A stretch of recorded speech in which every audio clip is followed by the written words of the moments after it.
सैयद अली खामेनाई को हटाने के लिए बहुत लंबी प्लानिंग थी। ये एक दो दिनों या हफ्तों का काम नहीं था। उनको कैसे ढूंढा गया, हमला इतना सही कैसे हुआ, इस तहरीर में मुकम्मल तफसीलात दे रहा हूँ। अमेरिका और इजराइल का इंटेलिजेंस सिस्टम बहुत अरसे से खामेनाई को हरकतों को मॉनिटर कर रहा था कि वो कहाँ कहाँ जाते। उनके पास हर चीज़ का डेटा था कि वो कहाँ रहते, कहाँ खिताब करते। और पिछले दिनों जो ईरान पर हमला हुआ था उसमें भी उन्होंने खामेनाई की हरकतों को मॉनिटर कर लिया कि जंग के दौरान ये कहाँ गए। इससे अमेरिका के पास इस ज़ेर ज़मीन बनकर की तमाम तफसीलात आ गई थीं। कल हमले से पहले मल्टी लेयर हिकमत अमली अपनाई उनको ट्रैक करने के लिए। 1. OFAC 13 system.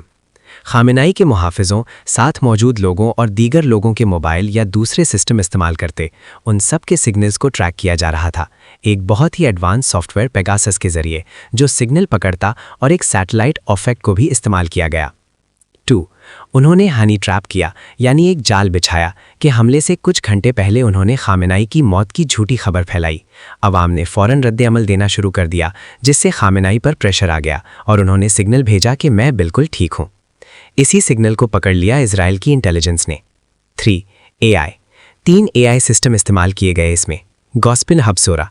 ये सिस्टम खुद ब खुद नज़र रखता अपने टारगेट पर और ख़बर देता रहता कि टारगेट कहाँ पर है। लैवेंडर। ये राब्तों के सिग्नल पकड़ता और खुद ही जांच पड़ताल करता और उसकी रिपोर्ट भेजता। Project maven. ये सैटेलाइट भी है और एक ड्रोन भी जो बहुत ऊंचाई पर उड़ता और इतना एडवांस है कि बादलों में से भी टारगेट को देख लेता। इसी सिस्टम ने बताया कि फला जगह पर सिक्योरिटी बहुत बढ़ गई या गाड़ियां यहां से वहां जा रहीं, तो सही लोकेशन इसी ने दी गालिबन। 4. Electric intelligence. जहां खामेनाई मौजूद थे वहां कुछ जैमर्स लगाए गए थे और रेडार शील्ड्स फाल की गई थी। इन जैमर्स की लोकेशन को भी ट्रैक किया गया। 5. गद्दार। खामेनाई के इर्द गिर्द गद्दार मौजूद थे जो सारी खबर दे रहे थे। उन्होंने ही बताया कि इस वक्त खामेनाई मीटिंग कर रहे और तमाम अहम लोग इकट्ठे बैठे हैं। इसी वक्त हमला किया गया ताकि अहम सब मारे जाएं। अटैक। इजराइल ने इस हमले को शील्ड ऑफ जुदा का नाम दिया। हमले में 200 जहाज़ों ने हिस्सा लिया। F-35 अदीर। ये जहाज़ किसी भी रेडार में नहीं आता, एक तरह से गायब ही रहता। इसके ज़रिए पहले रेडारों और दिफाई मिसाइलों को तबाह किया ताकि जो बाकी जहाज़ आ रहे उनका रास्ता साफ किया जा सके। इस जहाज़ ने ख़ास किस्म के मिसाइल इस्तेमाल किए जो रेडार के सिग्नल पकड़ लेता और उन्हीं पर सीधा हमला करता। F-15 आराम। इस जहाज़ पर बनकर बस्टर मिसाइल थे, यानी वो मिसाइल जो ज़ेर ज़मीन बनाए गए बनकर की मोटी दीवारों को मक्खन की तरह चीरकर टारगेट को मारते। ये काम आम मिसाइलों के साथ नहीं होता और इस मिसाइल में एक सिस्टम लगा होता, एक्सेलेरोमीटर सिस्टम। ये सिस्टम बताता है कि बनकर की कितनी तहों को चीरकर फटना है। ये मिसाइल किसी भी इस्लामी मुल्क के पास नहीं। तुर्की इनको बनाने पर काम कर रहा, लेकिन मेरे इल्म के मुताबिक उनके पास भी नहीं फिलहाल। और एक हिकमत अमली अपनाई गई जिसे ड्रिलिंग सिस्टम कहते। अगर एक मिसाइल एक तह को चीरता तो उसी जगह पर दूसरा फेंका जाता जो उससे भी नीचे चला जाता। इस तरह मिसाइल फेंकते फेंकते सब तहों को चीरकर टारगेट तक पहुंच जाता। F-16 सुफा। ये बाकी तैयारों को तहफ़्फ़ुज़ देने के लिए उड़ाए गए थे। Gulf stream G550 ईतम। इसको उड़ता हुआ रेडार टावर समझ लें। ये जहाज़ हर चीज़ पर नज़र रख रहा था कि ईरान का कोई जहाज़ तो नहीं उड़ रहा जवाबी कार्रवाई के लिए। Gulf stream G550 शैवेट। इस जहाज़ ने तेज़ सिग्नल भेजकर ईरान के रेडारों को अंधा कर दिया। यही समझ लें कि आंखों में तेज़ रोशनी मार देना। बोइंग 707 रिएम। ये टैंकर जहाज़ थे, हवा में ही दूसरे जहाज़ों में फ्यूल भरते थे ताकि कहीं रास्ते में दूसरे जहाज़ों को उतरना ना पड़े। KC-46 Pegasus. ये भी टैंकर जहाज़ थे। ये अमेरिका के तैयारे थे जो ज़्यादा जदीद थे। हेरन TP ईतम। ये ड्रोन बाद में हालात देखने और कंफर्म करने के लिए उड़ाए थे कि वाकई टारगेट पूरा हुआ या नहीं।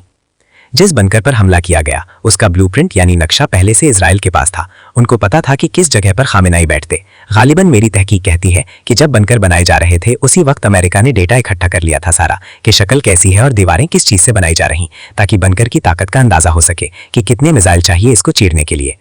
जब जाल बिछाया गया कि खामेनाई शहीद हो गए तब बनकर में से सिग्नल भेजा गया कि इस सिग्नल को एक सिस्टम जिसको सिग्नल ट्रायंगुलेशन और Z एक्सिस के जरिए अंदाज़ा लगाया गया कि ज़मीन में कितनी गहराई में खामेनाई बैठे हुए हैं। बाकी का काम मिसाइल ने किया जिसकी डिटेल नीचे दे रहा हूँ। इस तरह 100% दुरुस्त अंदाज़ा लगाया गया ताकि हमला नाकाम ना हो।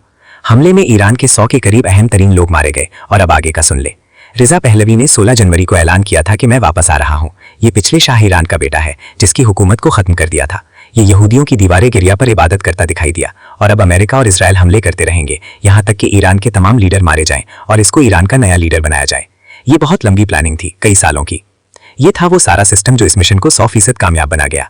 अभी ज्यादा तफसील में नहीं गया, अभी बहुत कुछ रहता लिखने वाला, जो ईरान की कमजोरियां थी, लेकिन आपकी आंखें खोलने के लिए काफी है कि हम टेक्नोलॉजी में कितने पीछे हैं और क्यों उनका मुकाबला नहीं कर सकते। अभी वो एक कदम आगे जा रहे कि सैटेलाइट में ही हथियार नस्ब करने का सोच रहे हैं और इस पर काम हो रहा। वो सिस्टम इतना एडवांस होगा कि आप लोग सोच भी नहीं सकते। ये सारा काम टेक्नोलॉजी की बना पर ही हुआ। जैसे इस हमले में एआई को इस्तेमाल किया गया, आगे ऐसे हथियार और रोबोट बनाए जाएंगे जिनको कंट्रोल करने के लिए इंसानों की जरूरत ही नहीं पड़ेगी। ये हमला मुसलमानों के लिए एक सबक है कि हमें टेक्नोलॉजी के मैदान में आगे बढ़ना चाहिए। शिया अकायद से इख्तिलाफ तो रहेगा और खामेनाई ने जो माजी में किया वो भी जानता हूँ, लेकिन मौजूदा हालात के लिहाज से कहता हूँ कि सैयद खामेनाई ने वाकई बहादुरी का मुजाहरा किया और डटा रहा आखिरी सांस तक।